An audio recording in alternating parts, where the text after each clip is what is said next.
The following program is being brought to you on the Voice America Variety Channel. For more information about our network and to check our additional show hosts and topics of interest, please visit voiceamericavariety.com. The Voice America Talk Radio Network is the worldwide leader in live Internet talk radio. Visit voiceamerica.com. The views and ideas expressed on the following program are strictly those of the host or guests and do not necessarily reflect the views and ideas held by the Voice America Talk Radio Network, its staff, and management.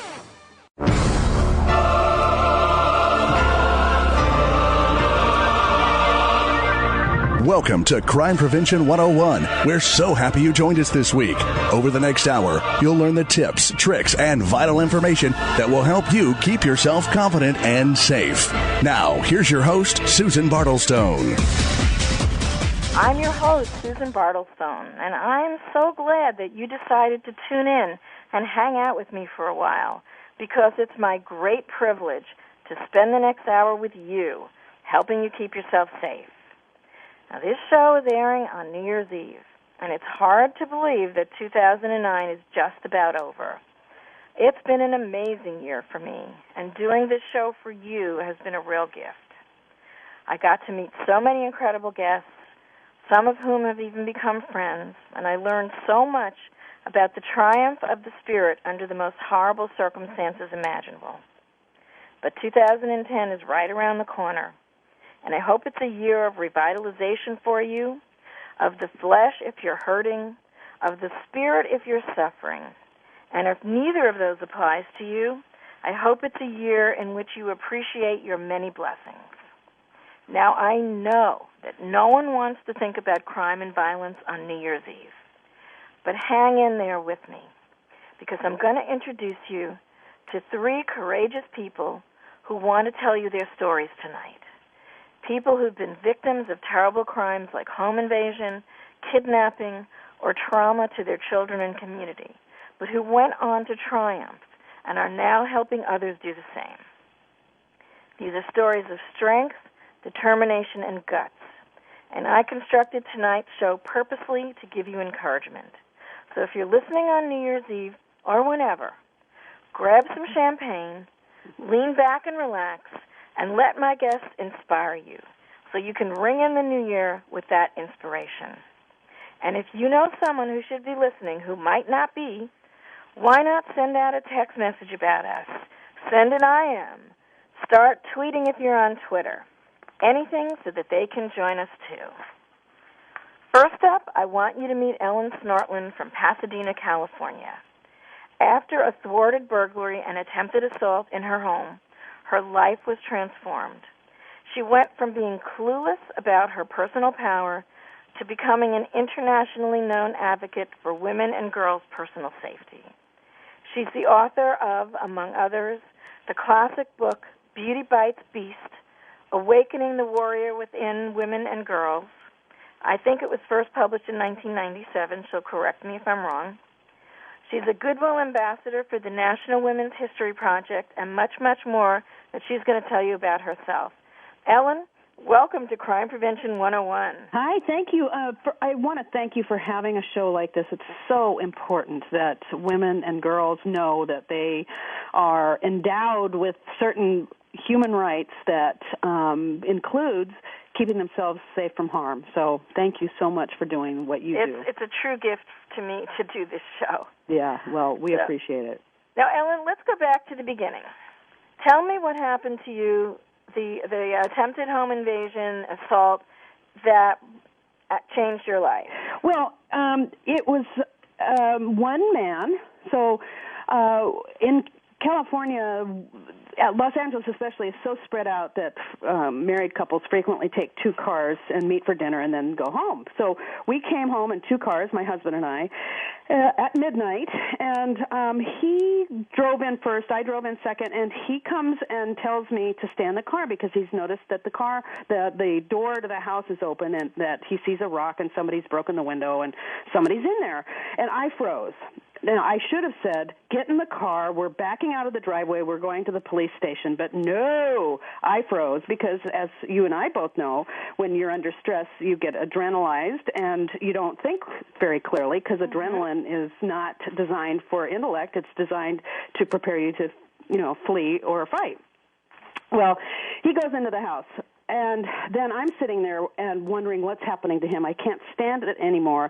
I go into the house to see if he's okay. And as I begin to cross the threshold, a man is coming up the basement stairs, holds up a knife, is ready to thrust it into my heart. And I froze, and I heard a little voice say, "Do something, do it now." And I screamed at the top of my lungs, which, Susan, I have to tell you, is an ear-shattering experience. The guy dropped the knife, grabbed his ears, and ran like hell. So that was a very, very good outcome. I wasn't hurt. I slumped to the ground. My husband was in the house. He was okay, but from that scream, he didn't know whether he was going to come and find me murdered or what. So what he found was a very angry woman sitting there going, I didn't know what to do. I didn't know what to do. I was just, after an adrenaline dump, you're shaking and feel nauseous and all that. But I happened to be a segment producer on a TV talk show at the time, and the next day I went in and I was going, why didn't I know what to do? Why was I so stupid? I just couldn't let it go, and I started asking everybody I knew, including men, what would you do if you were confronted, with a man and a knife? Have you been prepared about that? Has anybody ever talked to you about what you should do in case there's a violent confrontation? And all the women said, absolutely not. I'm amazed you could even scream. Indeed, and that's very common. Yeah. The common nightmare for most people, and especially women, is that they'll freeze and not be able to say a peep. Yep. So, I thought, well, that's very interesting. I'm highly educated. I have a law degree. I've traveled all over the world. I've flown an ultralight aircraft. I've rappelled off mountains. I'm a highly privileged person. I'm a very experienced person. I'm a well-read person. And as I started to examine it, Susan, nobody had ever said to me, this is what you should do in case somebody gets violent. Uh-huh. And here we are, surrounded by violent images in the media, in our so-called entertainment, and yet what is it that keeps us so ignorant? So I wrote Beauty Bites Beast exploring that and really examined the fallacies that have human women, that's a silly thing to say, isn't it? Human females clueless and expecting either all males to behave themselves or for there always to be a male around to protect them. And I examine whether that's biological, if, I want to definitely talk about the book. This book has a special place in my heart, and I actually wrote about that book years ago. But I want to tell you, interestingly enough, you and I had a kind of a similar experience in a way, because my journey also started way back when I was 19 years old. I was younger than you, but I got beaten up by a guy that I was going out with, and I was trying to break off with. And while this whole thing was going on, and it wasn't the worst beating in the world, truly it was not, and I'm so fortunate for that. But while I was down on the ground, and he was kicking me, and he threw a lamp on me, and I was saying, if I knew what to do, I would wipe up the floor with this guy. I had this strange epiphany at the time, and I remember kind of pulling back from the situation. I said, why don't I know what to do? I would kill this guy. And that was the first time that I got in touch with my inner warrior. And a couple of years later, I began taking martial arts and then self-defense, and then that's how my journey started. And I know you had a kind of similar. What did you do? Talk about what you did after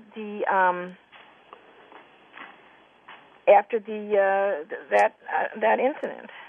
Well, it started an exploration for me that I'm still on, which is and not only an exploration but a mission. It just hurts my heart that so many women and girls are hurt and needlessly hurt because they don't understand. Nobody has told them that they, too, are dangerous mammals, and it just doesn't make any sense at all. So you and I are both on the same journey, which is it does not make any sense in the scope of Mother Nature for Mother Nature to have selected human females to say, you of all creatures are going to be stupid and helpless. Doesn't make any sense at all. One of the things I love to talk about when I give speeches is if you're walking down the street and you see a growling dog, you don't check to see if it's a male or a female to decide if you're going to respect it or not. Absolutely. It's just ridiculous. Oh, that's a girl dog. I don't have anything to be afraid of. Right. Yeah, how does that work? I don't think now, so. You went on to take self-defense, yes. right?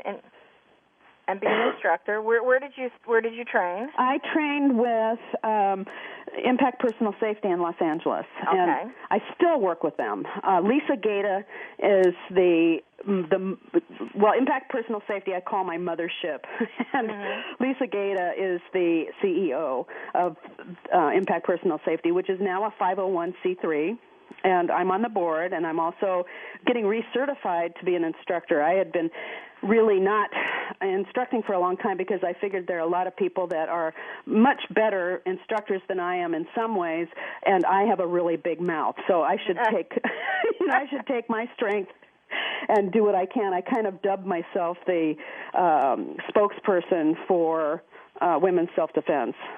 Lovely. I actually trained in model mugging, which was the predecessor. Yes. To Impact. Where did you train? I trained with Melissa Salt, who's now known as Dr. Ruthless. I know Melissa. You must know. Yes. So we're in the same family. Oh, indeed. We're cousins or something, I think. That's so great. Yeah, that was one of my many teachers. And what's wonderful about that style is that you get the experience of what an attack is really like. It's a realistic fight situation with a padded attacker, right? Right. You get to strike full force, and you get to experience your power and your strength and all of those other things that you want, and teach yourself so that you don't freeze. And as we know, and that I want everyone to hear, part of what Ellen, what you did in terms of yelling, is one of the most important things, techniques, self-defense techniques that you can learn. Yeah, yeah. Because if you can yell when you're frightened, and you can be trained so that you don't get scared, so that you will be able to yell. That's the purpose of training. Yeah, yeah. Well, it's not even so much that you don't get scared. It's that you're so acclimated to what it feels like to be scared, it doesn't freeze you. Exactly. Yeah. You don't freeze in fear and panic. You're able to work through the fear and still take action. Right, right. Because as animals, which we are, we're always going to have the signals for when we're in danger. And thank goodness we can feel fear, because then you can do something about it. But if you're not trained, I don't want to put an onus on people who aren't trained. People who aren't trained can also defend themselves, and the most important thing is your spirit and your indignation that anybody is trying to hurt you. Sure. So I don't want to ever have somebody feel like if they're not trained, they should just give up and not do anything. What I liken it to is like if I talk to you about driving a car, and I give you the principles. Here's what turns the car on. This is the brake. This stops it. This turns the wheel. The wheel makes it go left and right. You're going to get a fairly decent idea of what driving a car is. Right. But you're going to feel much more confident if you actually get behind the wheel. Exactly. And that's what training is. Exactly. Now, you are an international advocate for self-defense training. Mm-hmm. Talk a little bit about some of the things that you're doing and what you're going to be doing, and tell people how to get in touch with you. Well, part of my whole self-defense arsenal has been humor, and one of the reasons I got there is because whenever you have a last name like Snortland, if you can't laugh about it, you're in really bad. So if you want to get in touch with me, just go to my website, which is snortland.com. Land.com. Okay, it's land.com, snortland.com. And it really is Snortland, Snortland. Yes, it's a Norwegian name, and unfortunately it sounded a lot better in Norway before we came over here. Isn't it terrible? Can you imagine going through life with a name like that? Interesting. But I would not let go of it. I've been married 3 times, and I never took any of my husband's names because they were usually worse than my own, and I had fought so many playground fights for my name, I wasn't going to let it go. So I know you do speaking about women warriorness. Mm-hmm. And one thing I felt really let's see, how do I put this? I got involved in the international scene when I went to the 1995 UN Conference on Women in Beijing. And to a woman, whether she was there from a small village in Africa or she was a CEO at a major company, international company, I didn't meet one woman in Beijing who wasn't concerned for her personal safety. Amazing. It just and Ellen, God, how the time goes. I want to thank you so much for being with me today. I've got more great stories coming up, and there's plenty of show left to tune in for. Make sure you check out Snortland.com, and we will be right back.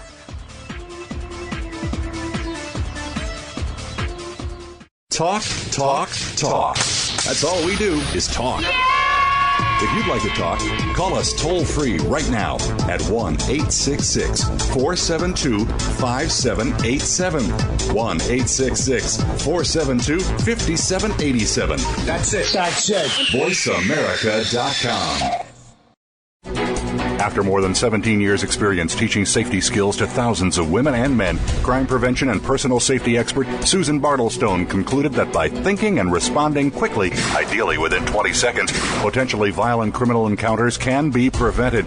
Using techniques from many different disciplines and illustrated by 60 real-life examples and success stories, Susan shows how it's done in her new book, Think Fast and Prevent a Violent Crime: How to Respond to Danger in 20 Seconds or Less. Check out www.crimeprevention101.com for more information. Streaming live, the leader in Internet talk radio, VoiceAmerica.com.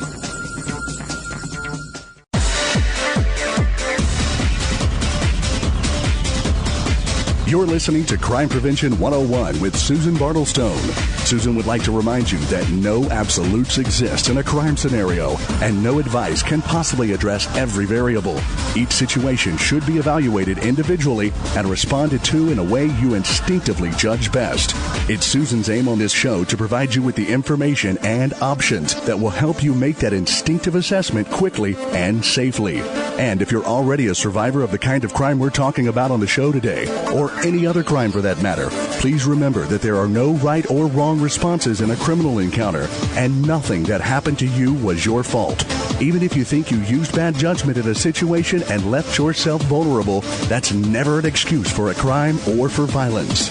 So please, call yourself a survivor, not a victim, and understand that with time, distance, and the proper professional help, you can put what happened into perspective and get on with your life. If you'd like to share your stories, tips, or suggestions for topics you'd like us to cover, send your comments to solutions@fightsafe.com, and Susan may address some of them on future shows.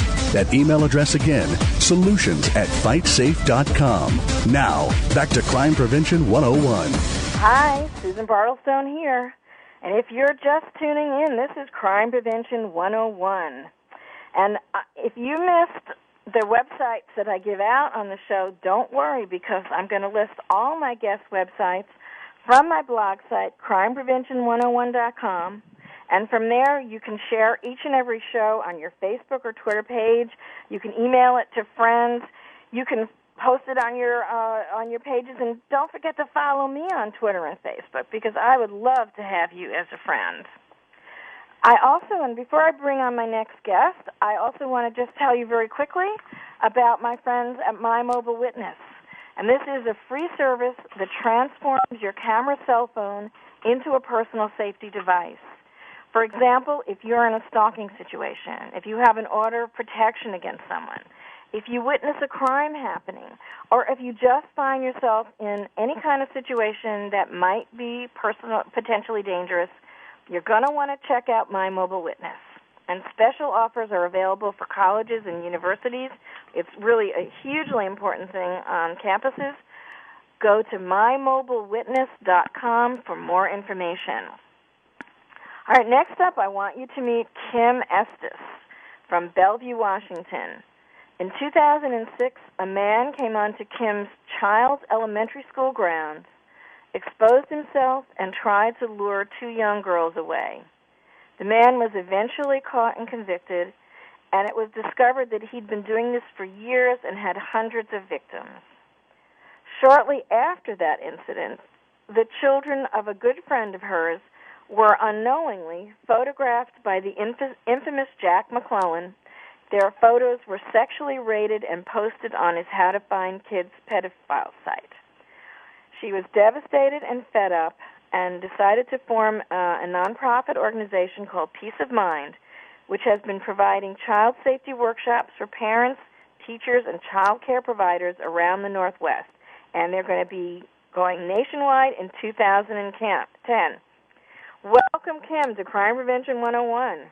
Well, thank you for asking me to join you today. My pleasure. Now, Kim, you said to me in your email, we refuse to be scared any longer. We refuse to let communities remain afraid to talk about safety.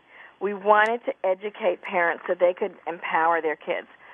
Talk a little bit about what happened to you, how it made you feel, and how it made you change your life. Well, we were petrified immediately, of course. And, there's this saying that goes on within the design community. It says that sometimes when you go into someone's home, their taste is very taste-specific. And we found that personal safety was also very taste-specific in regards to what people talk to their children about in regard to safety, how they approached safety.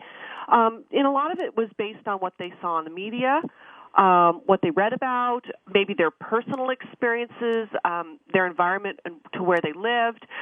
Our situation was we lived in a, comfortable suburban neighborhood. We had a very false sense of security. And as a result of that, we did not make safety conversations a priority with our families and with our fellow adults and community members. So when this incident happened, it kind of shoved us into the spotlight of, wow, we've not only been teaching the wrong stuff, we've not been teaching it frequently enough for our children. And so, the incident happened with my children's school. And then, like I said, in my email, just a very few short months later, a very good friend had it, an even scarier incident happen at her daughter's school. And so we really just, being resourceful parents, being fed up, and also being fueled by some fear, that we needed to address this issue. And so we sought out safety experts throughout the United States.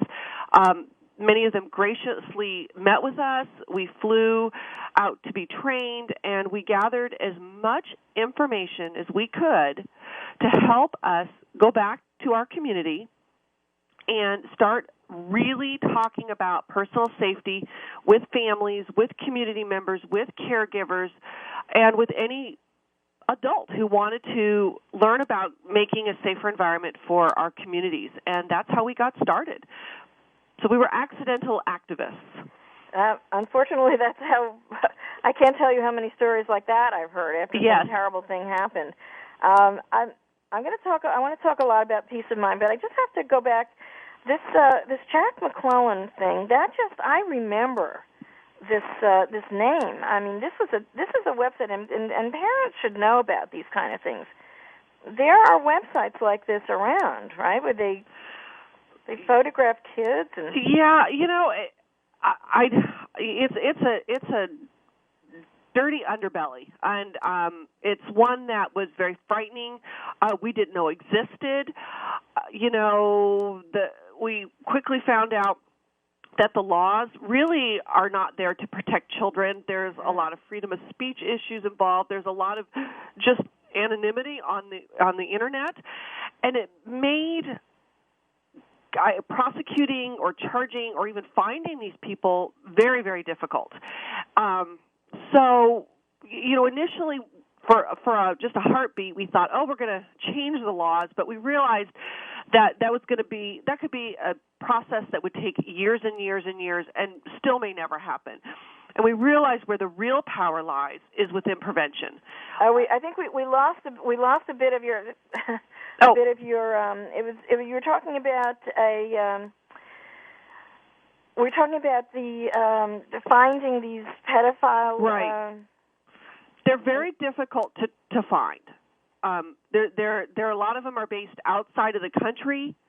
There are some based within the United States, but a lot are outside of the United States. So it makes finding them, tracking them, prosecuting them very difficult.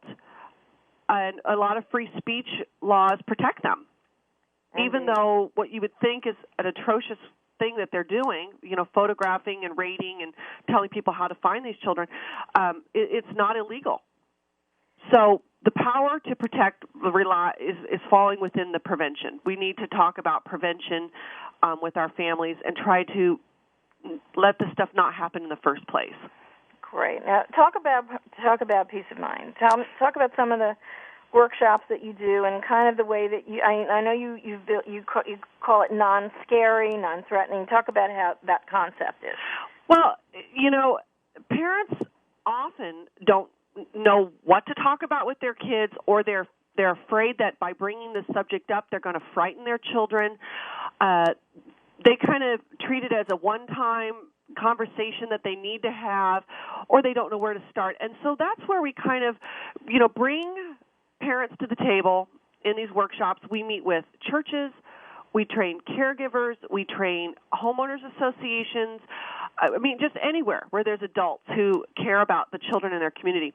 And we just give them incredibly user-friendly tools to start talking about kids to safety. And we recommend parents of children starting at the age of 2.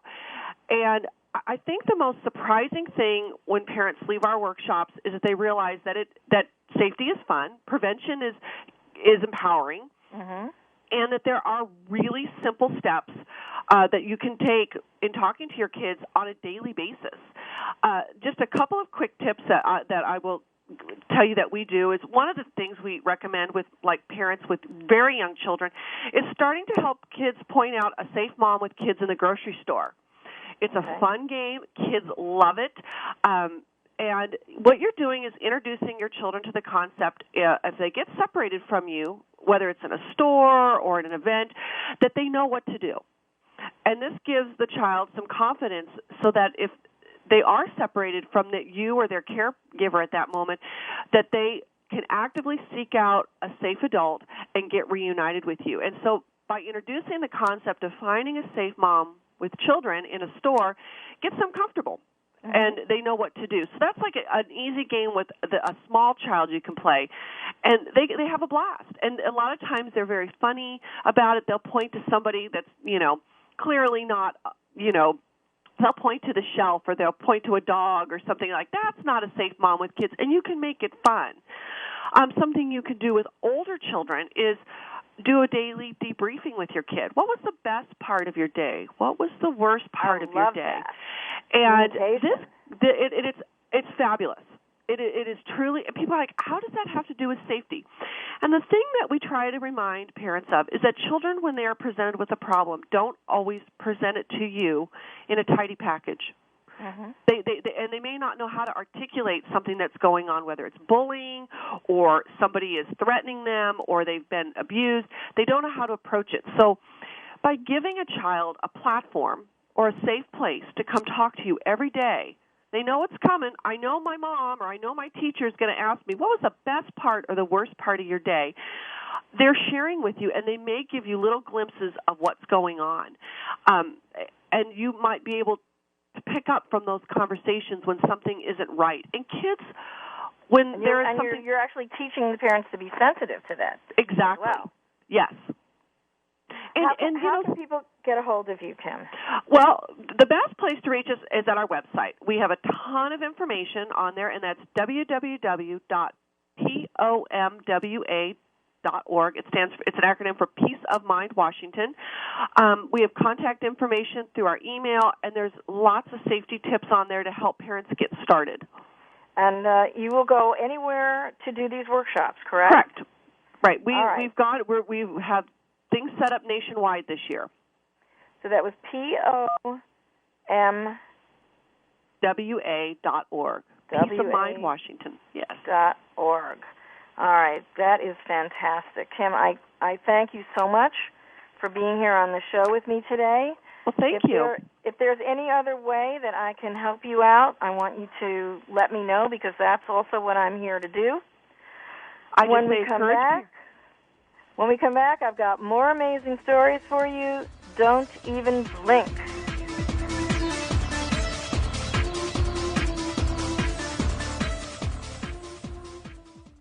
Ask the experts. Call toll-free right now, 1-866-472-5787. And ask our All-Star team to answer your question. That's 1-866-472-5787. Thank you for calling. VoiceAmerica.com. After more than 17 years' experience teaching safety skills to thousands of women and men, crime prevention and personal safety expert Susan Bartlestone concluded that by thinking and responding quickly, ideally within 20 seconds, potentially violent criminal encounters can be prevented. Using techniques from many different disciplines and illustrated by 60 real-life examples and success stories, Susan shows how it's done in her new book, Think Fast and Prevent a Violent Crime: How to Respond to Danger in 20 Seconds or Less. Check out www.crimeprevention101.com for more information. The Internet's #1 talk station. #1 talk station. VoiceAmerica.com.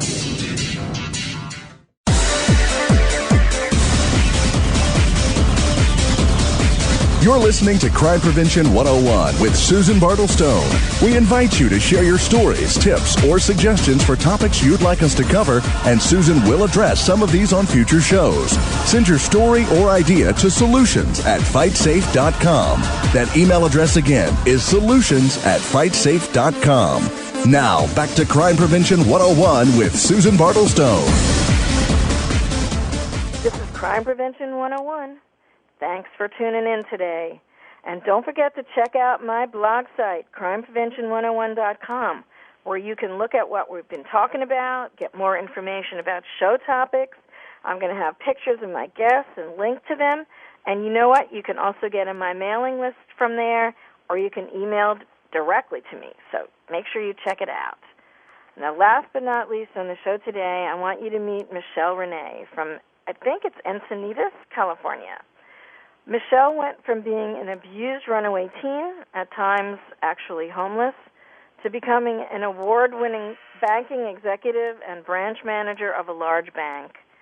At age 35, she had a life-shattering experience when she and her then 7-year-old daughter were kidnapped, held hostage for 14 hours, taped with explosives, and ultimately forced to rob the bank that she managed in order to save their lives. She wrote a book about the experience called Held Hostage, The True Story of a Mother and Daughter's Kidnapping, and that book was made into a Lifetime Movie Network movie that premiered this past July, and Michelle actually served as the consultant and producer for that movie. She's now a motivational speaker, a consultant, an entrepreneur, and many more things. And she and her daughter, Bria, are family advocates for the National Child Traumatic Stress Network. Hello, Michelle. Hello, good morning. Welcome to Crime Prevention 101. Thank you so much. Thank you so much for inviting me to be on your show. Well, it's a pleasure to have you here, and I can't wait to hear your story. Now, you said in an email to me that it was important in your book to depict not only the violent kidnapping and the brutal judicial process for victims and witnesses, but also to show post-trauma recovery, inner strength, the critical nature of treatment, and how you want to inspire people's lives. Let's go back to the beginning. Talk about your life up to that point, what happened, how this changed your life. Well, when they broke down the door to my house and, came in, SWAT style, it was 3 men dressed in black, masks, guns, and they held us hostage for 14 hours. And during that 14 hours, I literally felt like I needed to prepare to die, and that's exactly what I was doing. And 14 hours, if you think about that, that's a really long time to think about your life and to think about your successes, how far you've come, but it's a long time to think about, some things that you want to change if you make it out of a situation like that alive. What would you do differently? Who would you forgive? Who would you ask for forgiveness? What would you do differently moving forward, and how do you choose, to really, truly, survive and thrive after something like this? So the choice for me was, it's really time to heal my life right now and face my past and my childhood, which for me was filled with fear, physical abuse, emotional abuse.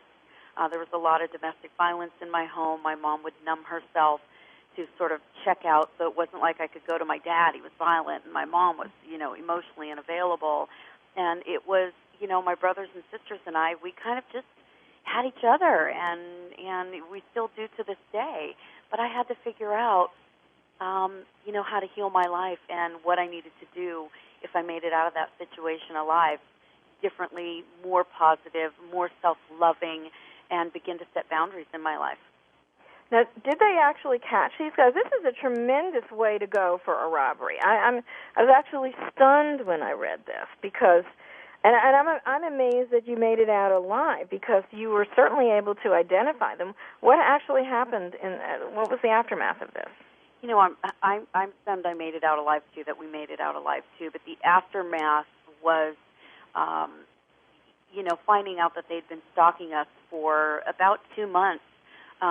Was pretty horrifying. I mean, they've said some things to me that they had saw me do and that they had followed me. And that's something that's important for your listeners to understand, is that I was so busy with my life, being a single mom and running a bank and being a businesswoman, I was really oblivious to what was going on around me. I was not paying attention at all. And that's something I've definitely changed, today, obviously. But in the aftermath, I did recognize during the night, one of the guys, his voice, his stature, his eyes through his mask, as somebody who had come into my banking center pretending to be a potential client, and they ended up being captured and eventually being sentenced to 3 consecutive life sentences plus 64 years. So now, during that 14 hours, they remained masked? They did. Oh, good. That may be what saved you. That I think so, because when I recognized him, when I spun around and, we didn't have any privacy and they followed me into the bathroom and I spun around and just instinctively out of habit I went to flip on the light switch and he didn't stop me. And I turned around and I looked at this person and I just knew that I recognized this person as somebody who had been into my banking center. And I had to keep telling myself, you can't let them know that you know anything. Mm-hmm. You can't give it away that you recognize him because it will definitely be over, Yeah, what they were doing actually was scoping out the bank, and they picked you for definitely for sure. But I don't know how anyone would have known that. It really is very. You're in that position, and you can't be in bank robbers' heads. Usually, I don't think they go to that length to kidnap somebody and do all the things that they did. Well, now, let's talk. I'm sorry. Oh, I was going to say the statistics related to this kind of a bank robbery, kidnapping of employees and things like that, it's much higher than what people are aware of. Oh, really? Yeah. Okay, now this I didn't know. Yeah, it's happening more and more, and banks are not stepping up in terms of crime prevention and robbery prevention and changing their policies, procedures, training, to talk to people about what the risk of the job is in terms of home invasion, kidnappings, and what's going on. It's happening a lot more than what the public is aware of, and obviously banks don't want people to know, and they do need to change their policies and procedures and better protect their employees from this kind of bank robbery. Well, I see another avenue of entrepreneurship here for you guys.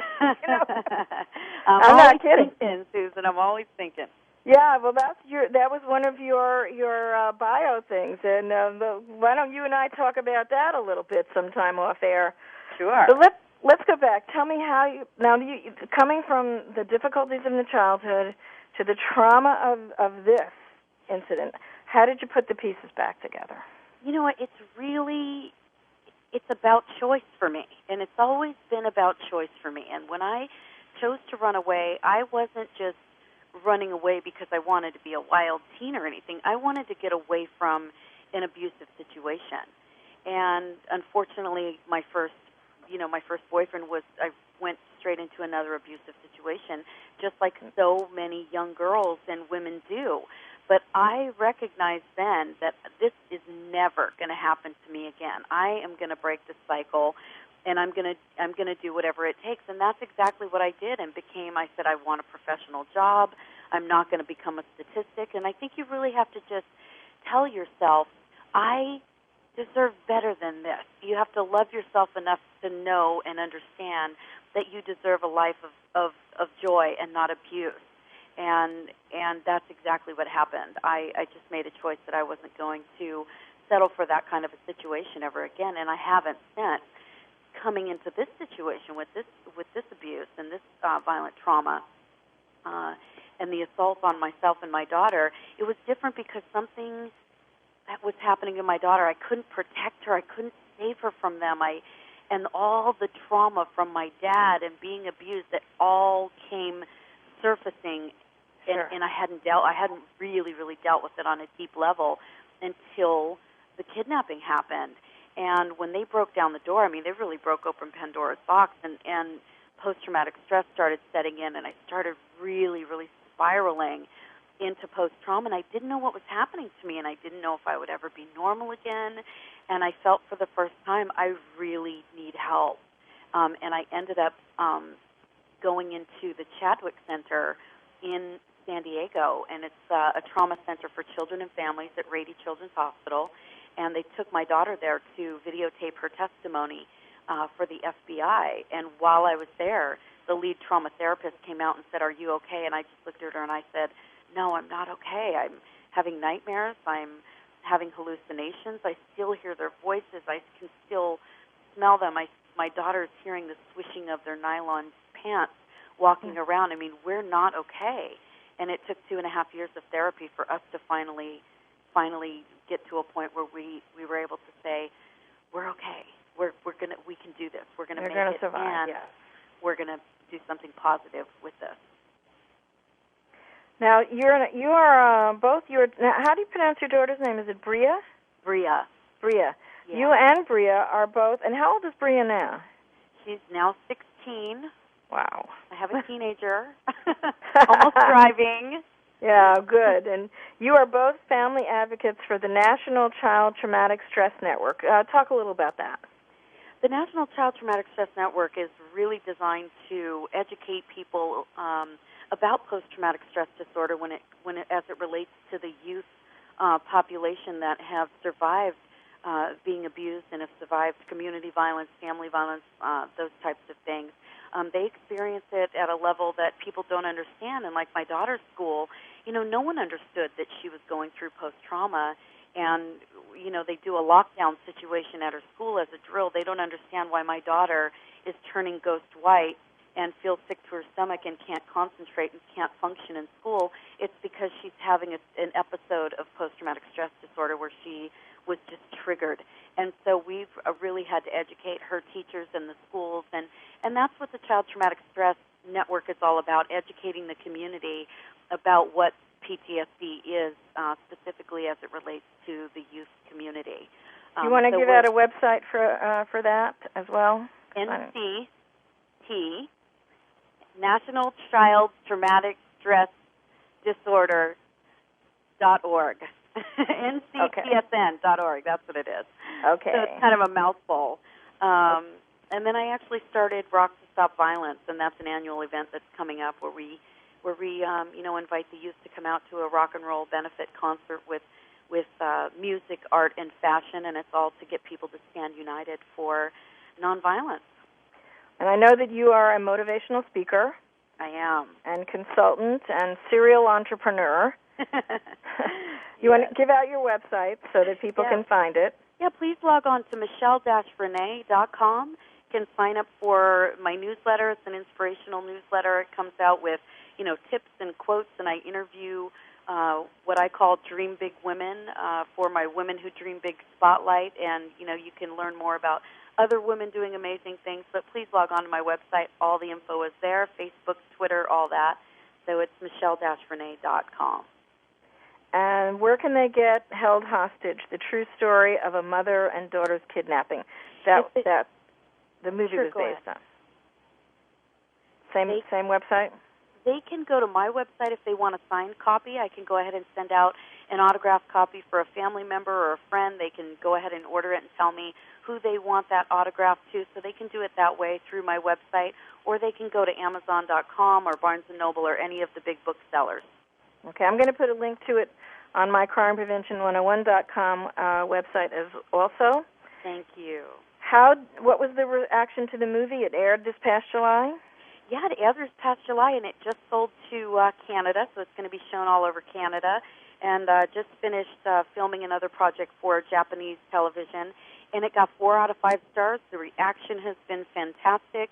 Julie Benz, who is the star of the hot show Dexter on Showtime, she actually played me, and a great young gal named Natasha Callis played my daughter. We were able to be on set and really be a big part of, the movie having the real core heart of a positive message that I wanted to be in the film is definitely there. So anytime you get a chance to watch it on Lifetime, definitely tune in.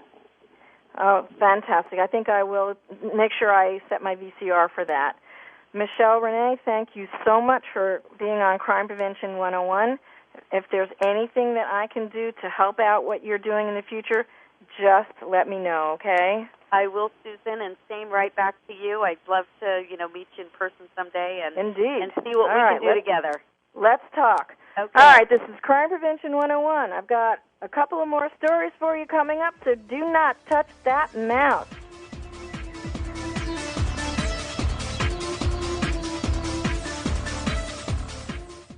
Ask the experts. Call toll-free right now, 1-866-472-5787. And ask our all-star team to answer your question. That's 1-866-472-5787. Thank you for calling. VoiceAmerica.com. After more than 17 years' experience teaching safety skills to thousands of women and men, crime prevention and personal safety expert Susan Bartlestone concluded that by thinking and responding quickly, ideally within 20 seconds, potentially violent criminal encounters can be prevented. Using techniques from many different disciplines and illustrated by 60 real-life examples and success stories, Susan shows how it's done in her new book, Think Fast and Prevent a Violent Crime: How to Respond to Danger in 20 Seconds or Less. Check out www.crimeprevention101.com for more information. Stimulating talk gets those synapses in the brain firing really fast. All the time. The #1 internet talk station where your opinion counts. VoiceAmerica.com.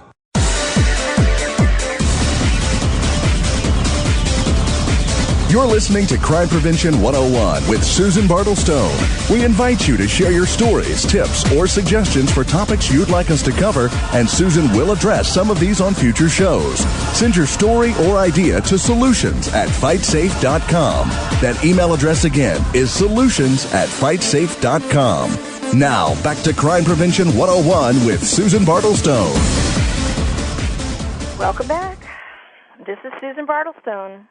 And I just want to remind you that Crime Prevention 101 is also available on iTunes, so that you don't even have to be at your computer to listen.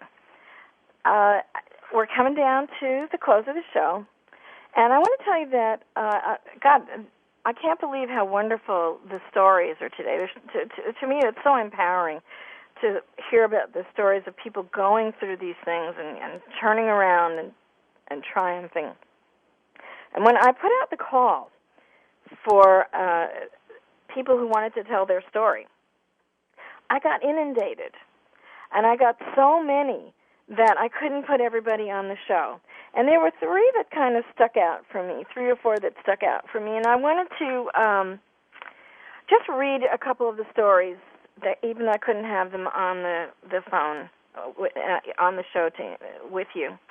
The first one came from a woman named Angela Daffron, and she goes, I was not the victim of a crime, but my friend Jody Sonderholm was killed by her stalker nearly 3 years ago, and since then I have worked to change stalking laws and increase awareness around the crime of stalking.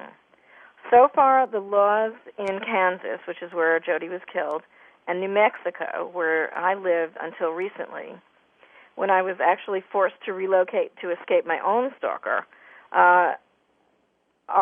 she's working. She said she's working on changing the laws, particularly there, and she's now launching an official website called Jody's Voice to continue to raise stalking awareness. And you can take a look at that. It's www.jodysvoice.org, and that's JODISVOICE.org. Very interesting. And I've done a number of shows on stalking. We certainly need more stalking awareness information, and stalking laws have got to be changed. Next, I got an email from Donna Anderson, and she says, I was defrauded by my ex-husband for more than $227,000. My ex-husband, I learned far too late, was a sociopath. Realizing that people need to be educated about this, I built lovefraud.com, which launched in 2005. I've been told it's the most helpful site on the Internet for information about sociopaths. She also has a Love Fraud blog with more than 600 articles, and it has evolved into a healing community to help people recover from sociopaths. And you can find her link to her website and her story, www.lovefraud.com. And her name is Donna Anderson, Andersen. Don't worry, I'm going to put a link to that as well. And also, lastly, I've got another one, Denise Richardson. She goes, my name is Denise Richardson, and I was notified you were looking for crime victims. I am a victim-turned-consumer advocate who has worked to turn my life experiences into something that could prevent others from falling victim to a similar crime. She had her credit stolen, and she said it cost me more than just money. It cost me energy and sapped life from me. So she's got a website called Give Me Back My Credit. It's www.givemebackmycredit.com. So if you've had that experience, you might want to check her out. Don't worry, she's going to be linked. Well, that's a wrap for now. But never fear, you and I will be doing this again next week in 2010, when I'll have more stories that demand to be told, more hot crime topics, and lots of tips and resources for you. It'd be a crime not to listen, so stay tuned and stay safe. And Happy New Year, everybody!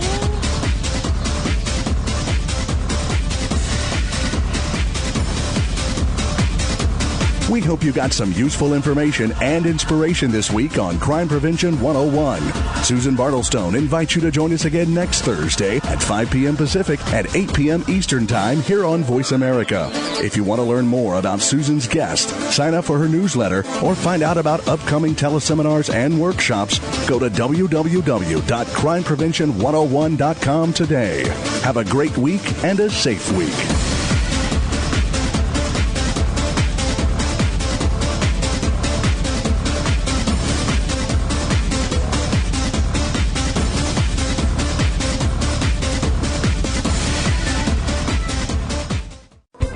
Thanks again for listening to the preceding program, brought to you on the Voice America Variety Channel. For more information about our network and to check out additional show hosts and topics of interest, please visit voiceamericavariety.com. The Voice America Talk Radio Network is the worldwide leader in live Internet talk radio. Visit voiceamerica.com. The views and ideas expressed on the preceding program are strictly those of the host or guests and do not necessarily reflect the views and ideas held by the Voice America Talk Radio Network, its staff, and management.